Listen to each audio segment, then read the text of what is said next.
how to play Buddybuilder. It's a game where you are a necromancer and you're trying to build a monster in order to defeat another monster.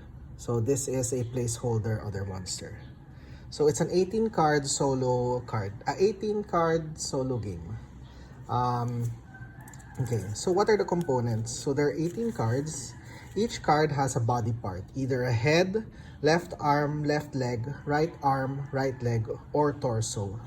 And there are 3 types. There's the type C, which all have 1 strength, because at the end of the game, you will add the strength of each of the body part, and that will determine the total strength of your monster. So C has 1 strength each.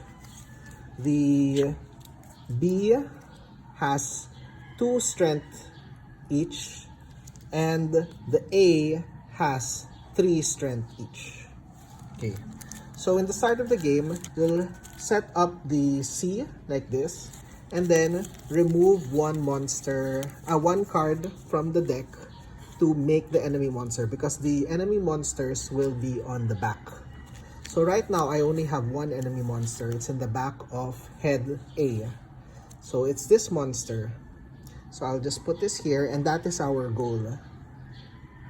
Okay. Then as the rest of the setup, you'll shuffle the remaining cards, the remaining body parts, and place them like so, forming this pattern. There. Okay. And then from the remaining deck, draw 2 cards. So these are my cards. Okay. So the goal of the game is to build a monster in this pattern, but you don't have to complete the monster. The only part that is required is the torso, and whatever parts that are connected to it will generate your final monster. So for example, you can only have a monster with a right arm, a left leg, and a right leg if you don't complete the pattern properly. Okay, so with this starting monster, we are trying to reach 15 power. And also, some body parts are super effective against this monster.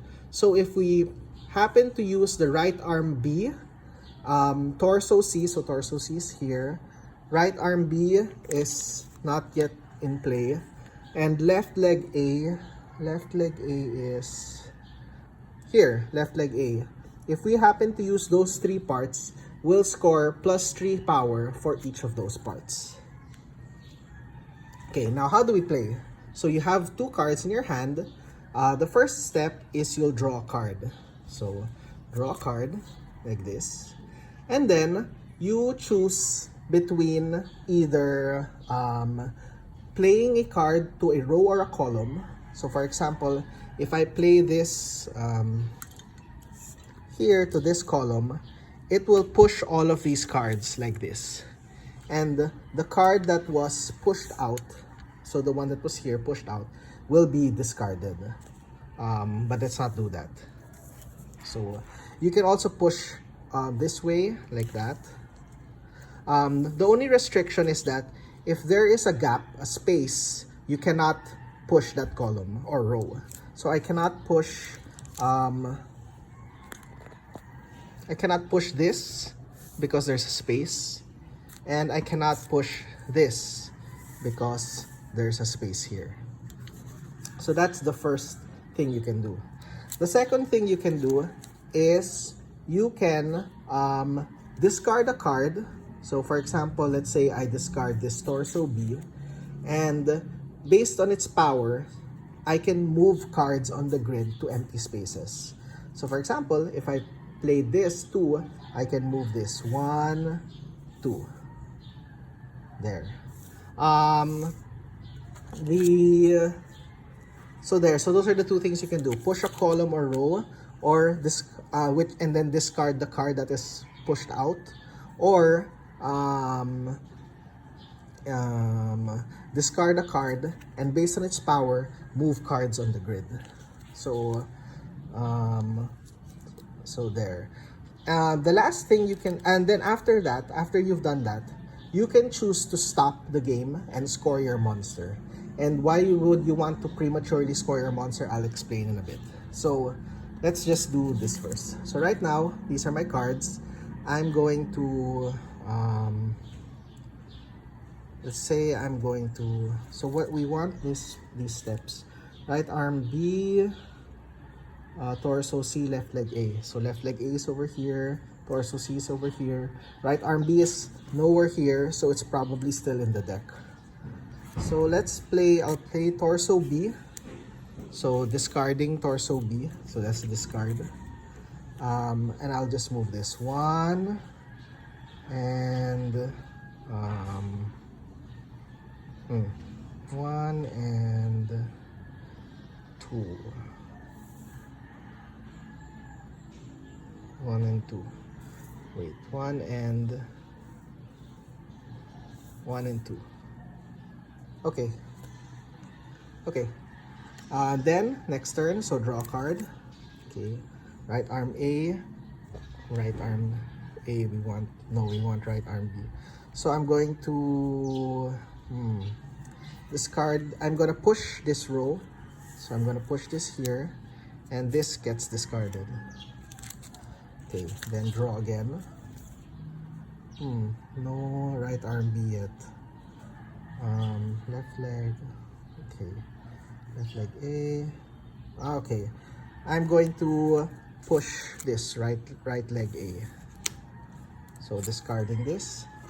Draw again. Okay, there's right arm B. Where will I put right arm B?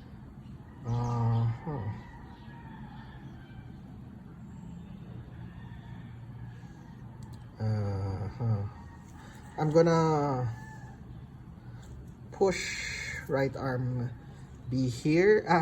Left arm A. Left leg A. Okay, I'm gonna push right arm B here. So discarding this. And then draw. So that's my deck is run out. So this is my last card for this round. I will push right leg B here. So discard. Okay, so what happens when the deck runs out? When the deck runs out of cards, you flip it and it becomes your new deck. However, you will take the top card of the deck and add it to the enemy monster. So like this, like that. And for every card added to the enemy monster like this, the enemy monster's power increases by 1. So you want to complete your monster as quick as possible, or else the enemy monster gets stronger. So now it's my turn again. I already have right arm B, torso C.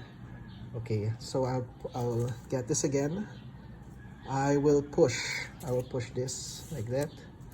So discarding this. This is discard. This is added.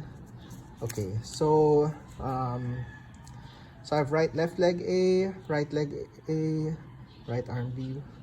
Okay, do I want to stop? Let's count. So my current monster has power 1, 2, 3, 4, 5, 6, 7, 8, 9, 10, 11. But plus 3, so 14, because of torso C. Plus 3 from right arm B, so 17. Plus 3, 20. So actually, I can stop now because my monster is power 20 and it's greater than the enemy monster 16. So there, so that's the game. Right now it seems a little simple and easy, but what I'm planning to do, if this game is worth developing further, is to make harder monsters using the backs of the cards and maybe different shapes, different different conditions. Like let's say a monster where you can use heads as arms, or an enemy, or a condition wherein you can use more than one torso or stuff like that. Or the starting grid can be a different shape. So there.